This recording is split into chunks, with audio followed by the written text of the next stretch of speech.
Unfortunately, I've seen marriages where people say, you cheated on me, I cheat on you twice. I'm going to show you that I can do it. And you know how the story ends.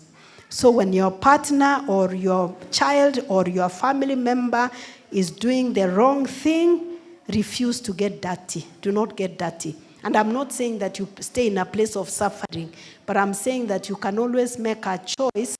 If you are living a situation that is hurting you, you can always make a choice without having blood splashed on the wall and the brain splattered on the roof. You can always live quietly. You don't have to cause a mess if that's the choice that you make.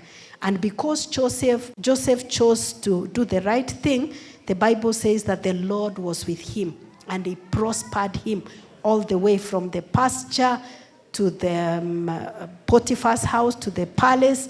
All the way the Lord prospered him. When we choose to do the right thing, the Lord will prosper us. I don't know how many of us have taken matters into our own hands, because now you have opportunity, you want to show them.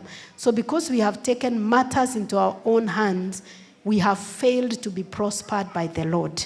Because we take matters in our own hands and we decide to revenge, then the blessing of the Lord does not accompany us. Whatever situation you are in right now, and maybe you are planning to revenge, I want to tell you, vengeance belongs to the Lord. You don't need to revenge. You do the right thing, and the Lord will be with you, and he will prosper you wherever you are.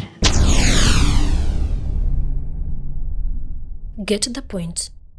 Take a step forward.